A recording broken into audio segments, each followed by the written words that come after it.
Hello everyone, मैं रवि रंजन स्वागत करता हूं आपके अपने ई लर्निंग प्लेटफॉर्म इंग्लिश दर्शन पे। तो जैसा कि आपको पता है, हम नाउन के बेहतरीन 500 प्लस क्वेश्चंस की सीरीज को लेकर चल रहे हैं, जो कि हमारे टॉपिक वाइज एमसीक्यू का एक हिस्सा है, जिसमें हम लोग लगभग 10,000 से ज़्यादा क्वेश्चंस कवर करेंगे। ठीक है, तो इसमें हम लोग अभी तक 4 सेट देख चुके हैं, ये हमारा 5वां सेट है।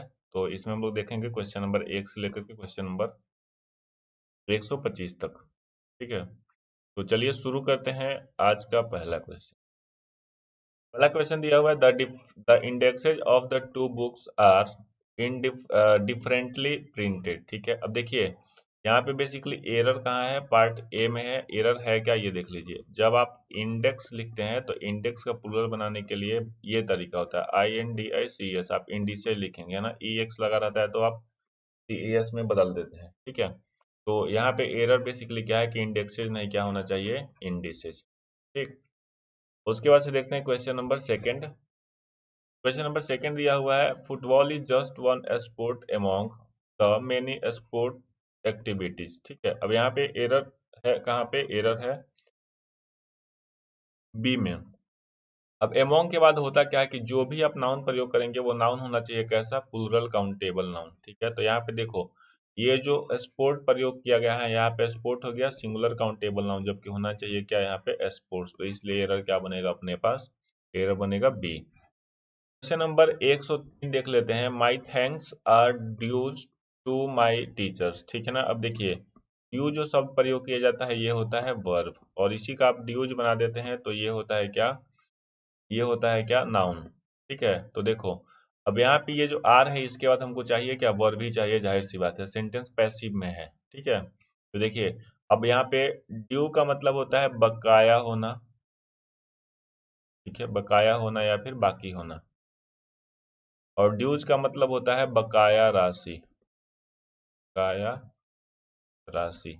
ठीक, तो आप जब ऐसा प्रयोग करते हो तो यहाँ पे वर्ब की जरूरत है हमें, तो आप ड्यूज नहीं, क्या लिखेंगे यहाँ पे, ड्यू लिखेंगे। ठीक है, आंसर क्या बनेगा यहाँ पे, डी बन जाएगा। क्वेश्चन नंबर 104 देख लेते हैं। अब देखो, वेज मतलब होता है मजदूरी या मेहनताना, इसी का जब आप वेजेज बना देते हैं, ठीक है, तो ये बनता है प्लूरल में, और इसका मतलब होता है क्या, रिजल्ट्स या फिर परिणाम। ठीक है, इसका मतलब क्या हो जाएगा, रिजल्ट्स या फिर परिणाम। तो यहाँ पे देखो, द वेज लिखा हुआ है, जबकि होना चाहिए क्या, वेजेज ऑफ हार्ड लेबर। अब ये प्लूरल बना, ठीक है ना, तो इसके बाद आप यहाँ पे आएंगे तो यहाँ पे इज नहीं, क्या लगाना होगा, आर लगाना होगा। आंसर क्या बनेगा अपने पास, ए। क्वेश्चन नंबर 105 में दिया, he is too proud of his riches. ठीक है ना, अब देखो एक शब्द होता है रीच, है ना, जो कि ये नेचर में कैसा होता है, एडजेक्टिव होता है, और आप जब इसी का बना देते हैं रीचेज तो ये हो जाता है नाउन। इसका मतलब हो जाता है क्या, धन वैभव। ठीक है, मतलब संपत्ति। ठीक, तो यहाँ पे दिया है कि he is too proud of his riches. ठीक है ना, ये ही जो है पजेसिव एडजेक्टिव है, इसके बाद ये नाउन आया हुआ है, सेंटेंस पूरी तरीके से सही है, तो सेंटेंस का आंसर क्या बनेगा यहाँ पे, नो एरर बन जाएगा। ठीक है, चलिए नेक्स्ट क्वेश्चन पे आते हैं। India is bound to be a developed country sooner. ठीक है ना, India is bound to be a developed country sooner because the aid is in its favour. ठीक है ना, कहा जा रहा है कि भारत जल्दी ही क्या बन जाएगा, एक डेवलप्ड कंट्री बन जाएगा। क्यों बन जाएगा, क्योंकि जो भी एड, अब देखिए यहाँ पे एड मतलब होता है जोड़ना, और एड्स का मतलब हो जाता है यहाँ पे एड्स, ADDS, एड्स का मतलब होता है सहायता। ठीक है, और जब आप एड्स लिखते हैं तो ये होता है प्लूरल में, तो इसलिए यहाँ पे हेल्पिंग वर्ब क्या होना चाहिए, हेल्पिंग वर्ब हो जाना चाहिए आर, और यहाँ पे एड ADD नहीं, ADDS होना चाहिए, तो आंसर बनेगा अपना क्या, सी।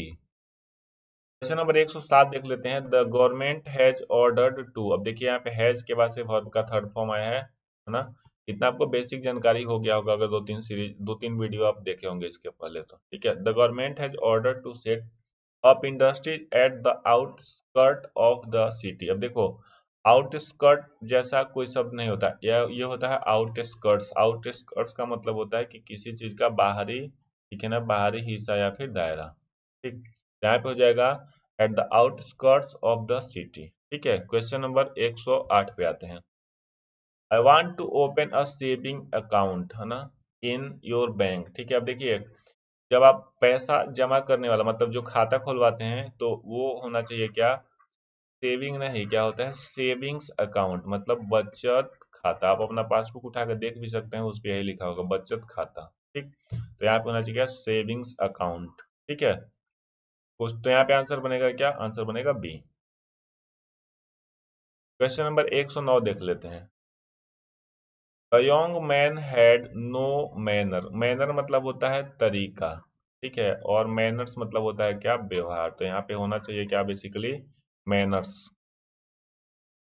क्वेश्चन नंबर 110 देखते हैं। 110 में दिया हुआ है while I am doing the house works. ठीक है ना, अब देखिए इसमें पहले मैं पूरा सेंटेंस पढ़ देता हूँ। While I am doing the house works I like to listen to music on the radio. ठीक है ना, अब देखो लिसन के बाद हमेशा टू ही आता है, हमेशा ध्यान रखिएगा फिक्स पोजिशन का केस में। ठीक है, देखिए while I am doing the house works. अब देखो आप काम चाहे कोई भी करो, एक हो चाहे 10 हो, आप वहाँ पे वर्क्स नहीं क्या लिखेंगे, वर्क लिखेंगे। तो आंसर क्या बनेगा यहाँ पे, बी बनेगा।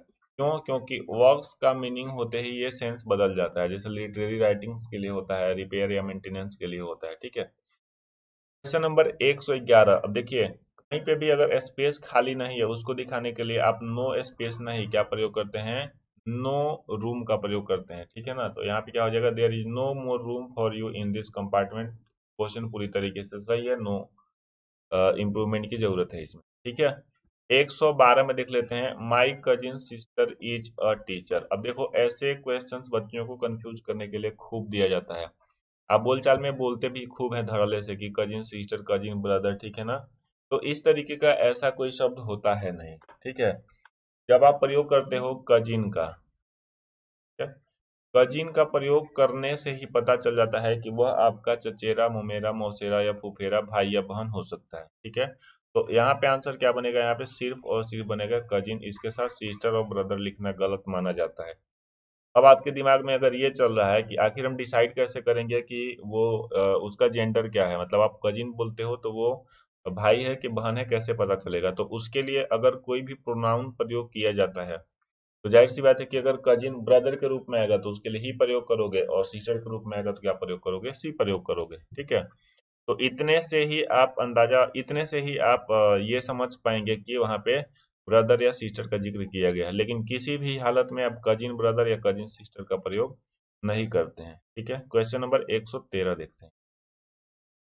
क्वेश्चन नंबर 113 दिया हुआ, बीच एवर रीजंस। ठीक है ना, मतलब कारण चाहे जो भी हो, there is no denying the changing, there is no denying the changing attitudes to traditions as well as livelihoods। ठीक है, and by implication of the environment as well। ठीक है, तो यहाँ पे बेसिकली एरर क्या बनेगा, यहाँ पे देखिए एरर यहाँ पे होना चाहिए क्या कि रीजंस का प्रयोग किया गया, तो यहाँ पे होना चाहिए व्हाट एवर द रीजंस। ठीक है, मतलब कारण चाहे जो भी हो। आप बीच का प्रयोग करते हैं जिसमें के सेंस में, तो जिसमें से भी रीजन नहीं निकाल जाएगा तो हो जाएगा यहाँ पे क्या, व्हाट एवर द रीजंस। ठीक है, बाकी सारे में दिक्कत क्या है, बाकी सारे में दिक्कत ये है कि इसके बाद ये रीजनिंग लिखा हुआ है, गलत है ना। इसके बाद ये रीजन है वर्ब जैसा प्रयोग किया है, ये भी गलत है। ये भी रीजनिंग लिखा है, ये भी गलत है। ठीक है, और ये क्या है अपने आप में, ये तो नो एरर है, तो ये तो आंसर होगा ही नहीं क्योंकि सेंटेंस में गलती है ये। तो आंसर क्या बनेगा इसका, डी। यहाँ पे हो गया in the midst of his laborious work. ठीक है, मिड्स मतलब होता है के बीच में, है ना, वो हार्ड वर्क वर्क किए जा रहा था।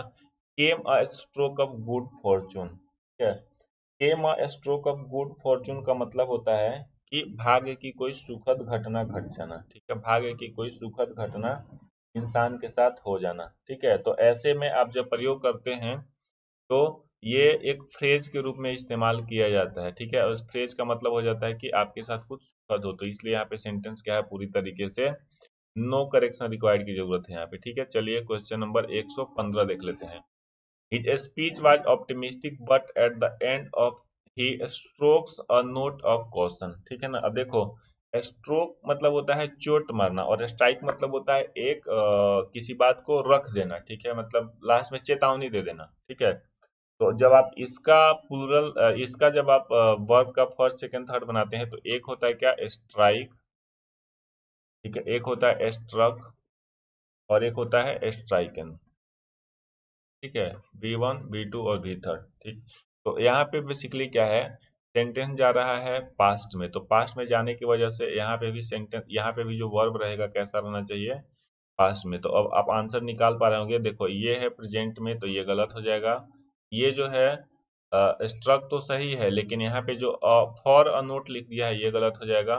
Strike a note of caution ये होगा ही नहीं, एक ही आंसर बनेगा, आंसर क्या हो जाएगा यहाँ पे, डी हो जाएगा। उसके बाद है change in agriculture growth and rural prices are determinations of important important change in rural poverty poverty, ठीक है। अब देखो यहाँ पे डिटर्मिनेशंस का मतलब होता है निर्धारण करने वाला कोई तत्व हो गया, ठीक है। तो यहाँ पे होना चाहिए डिटर्मिनेंट्स, ठीक है। तो यहाँ पे हो जाएगा इम्पोर्टेंट डिटर्मिनेंट्स ऑफ चेंजेस, ठीक है। बेसिकली ये बैंक पीओ लेवल के क्वेश्चन, बैंक पीओ लेवल के, ठीक। तो चलते हैं क्वेश्चन नंबर 117 में, ठीक है। अब दिया हुआ है dam was propose to be built, है ना। अब देखो सबसे पहले तो अगर आपको बी कहीं पे दिखे तो बी के बाद आना चाहिए वर्ब का थर्ड फॉर्म, ठीक है। तो बी को देखते ही आप यहाँ पे देखेंगे कि ये क्या हुआ, गलत हुआ, ठीक। अब देखो आंसर बी नहीं होगा, आपको ऐसे ही पता चल गया, ठीक है ना। यहाँ पे दैट साइड का कोई मतलब नहीं है ना। और ये देखो बिल्ट एट द साइड और बिल्ट एट द साइड, ठीक है ना। हालांकि ये ऑप्शन दो बार यहाँ पे लिखा गया है, तो हम यहाँ पे आंसर बेसिकली सी करेंगे। यहाँ पे कुछ अगर आप सुधार लीजिए ताकि ये ऑप्शन नहीं हो, ठीक। तो आप यहाँ पे 117 का आंसर लगा देंगे क्या, सी, ठीक है ना। अब देखो साइड, साइड और साइड, तीनों को साइड ही पढ़ा जाएगा, लेकिन तीनों में फर्क क्या है। इस साइड का मतलब होता है विजन, मतलब दृष्टि। इस साइड का मतलब होता है टू एग्जाम्पलीफाई, यानी कि एग्जाम्पल देना। और इस साइड का मतलब होता है कंस्ट्रक्शन वाला जो काम यहाँ पे चल रहा होता है उसके लिए। तो यहाँ पे बेसिकली बात की गई है किसकी, इस साइड की बात की है। क्यों, क्योंकि बनाना क्या है, डैम बनाना है, डैम। डैम मतलब क्या होता है, बांध, ठीक है। तो आंसर क्या हो जाएगा यहाँ पे, 118 नंबर देख लेते हैं। An accident to place early today morning, ठीक है ना। अब देखिए आज सुबह या आज शाम को दिखाने के लिए आप टुडे शब्द का प्रयोग नहीं करेंगे, ठीक है ना। आप सीधे सीधे लिख दो क्या, दिस मॉर्निंग या दिस इवनिंग, ठीक है। ये यहाँ पे क्या हो जाएगा, ये सही हो जाएगा, है ना। तो यहाँ पे आंसर क्या बनेगा आपका, दिस मॉर्निंग, ठीक है ना। मॉर्निंग टुडे लिखना गलत हुआ, एट द मॉर्निंग लिखना गलत हुआ, ठीक। 119 नंबर में आते हैं। if left unattended even a small cat can turn into a dash, ठीक है ना। अब देखिए यहाँ पे बेसिकली इसका मतलब क्या है, इसका मतलब ये है कि अगर किसी चीज को अटेंड नहीं किया जाता है, ठीक है ना। अटेंड नहीं करने का मतलब उस पर ध्यान नहीं दिया जाता है, तो क्या हो जाएगा, इवन अ स्मॉल कट, मतलब छोटा अगर कट भी लगा है तो वो भी किस में बदल सकता है। अब यहाँ पे देखो एक ही तरीके के चारों शब्द दिए गए हैं, ठीक। इसको हम लोग बोलते हैं होमोफोन्स वाले क्वेश्चन, ठीक है। होमोफोन्स वाले क्वेश्चंस क्या होते हैं, अगर एग्जामिनर का ज्यादा दिमाग खराब हुआ तब ये क्वेश्चन एग्जाम में डाल दिया जाता है, ठीक है। तो देखिए यहाँ पे सबका मीनिंग आपको पता होना चाहिए, तभी आप इसका आंसर कर पाएंगे। ओर मतलब क्या होता है, ओर मतलब होता है खनिज, ठीक है। जैसे आप कहते हैं आयरन ओर, ठीक। तो आप क्या बोलते हैं, खनिज बोलते हैं, है ना। सोर का मतलब होता है ऐसा घाव जो क्या हो, जल्दी ठीक ना हो, मतलब घाव छोटा रहा हो वो धीरे धीरे क्या हो गया, बड़ा हो गया। और इस शोर का मतलब होता है जो ऐसे वेव आते हैं ना वो, ठीक है। और इस और का मतलब होता है खट्टा, ठीक है। तो यहाँ पे आंसर क्या बनेगा आपका, ये वाला बनेगा, ठीक। इस ओर का मतलब होता है खनिज, इस ओर का मतलब होता है जल्दी ठीक नहीं होने वाला घाव, जिसको आप नासूर बोलते हैं बोलचाल की भाषा में। इस ओर का मतलब होता है लहरें या उफान, ठीक है, लहरें। और इस आवर का मतलब होता है खट्टा, ठीक। तो आप यहाँ पे आंसर क्या लगाएंगे, आंसर हो जाएगा A. You will have to account for all the, ठीक है ना, dash during your tenure. Tenure का मतलब होता है काल। अब काल का मतलब, काल मतलब सांप नहीं समझिए, काल मतलब होता है टाइम पीरियड। जैसे आप पढ़े होंगे कि इस राजा ने, इस राजा का काल इतने दिन तक रहा, है ना।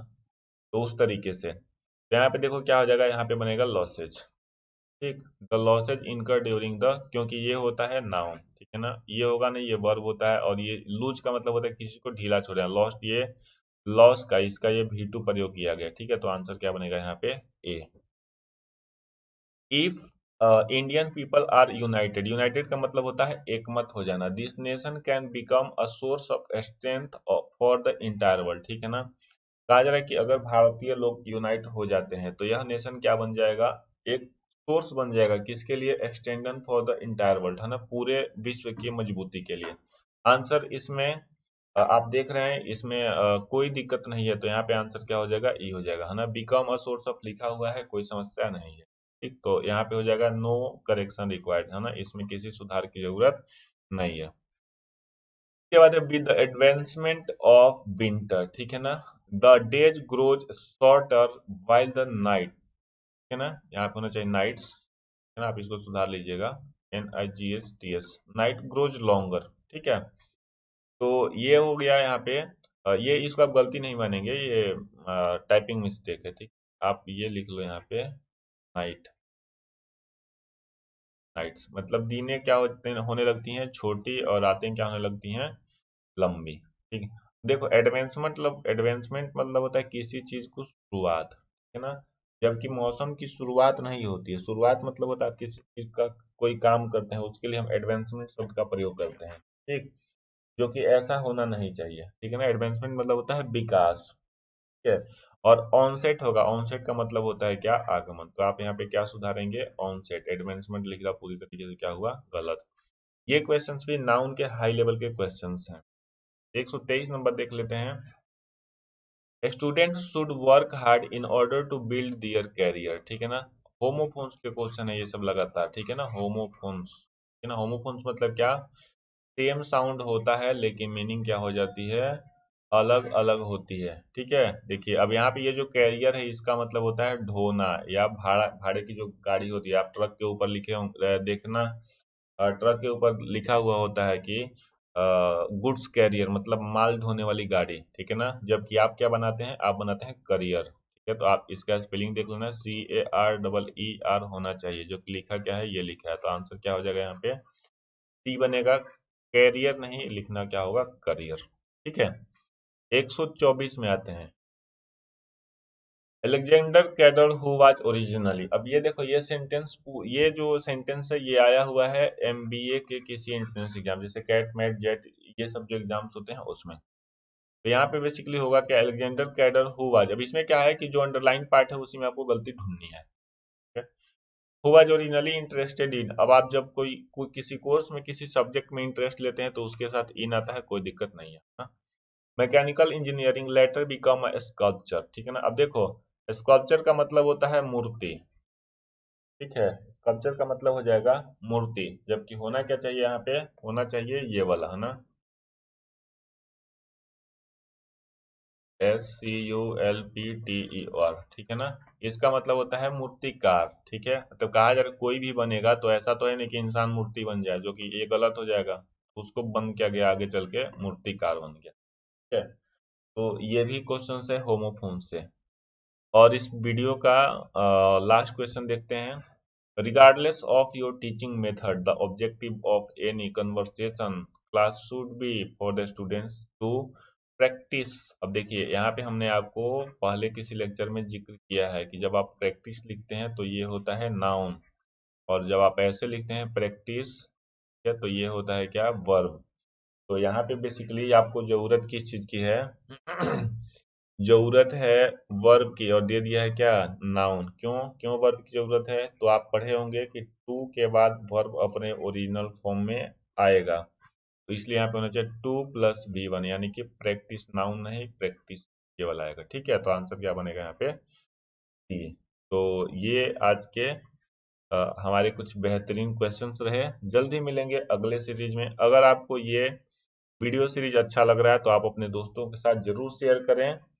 आप अगर एक बार पूरी वीडियोस देख जाते हैं तो इतना तो उम्मीद किया ही जा सकता है कि आपको किसी भी रूल्स को दोबारा से पढ़ने की जरूरत नहीं, क्योंकि हम रिपीटेड क्वेश्चंस लेके आ रहे हैं, ठीक है ना। रिपीटेड क्वेश्चंस का मतलब लैंग्वेज थोड़ा सा बदला है लेकिन कॉन्सेप्ट वही है, ठीक है। जैसे एग्जाम में क्वेश्चंस आया हुआ है, जैसे मान लो कोई क्वेश्चंस SSC CHSL में पूछ दिया, कल को वही क्वेश्चन CGL में पूछा हुआ है, ठीक है।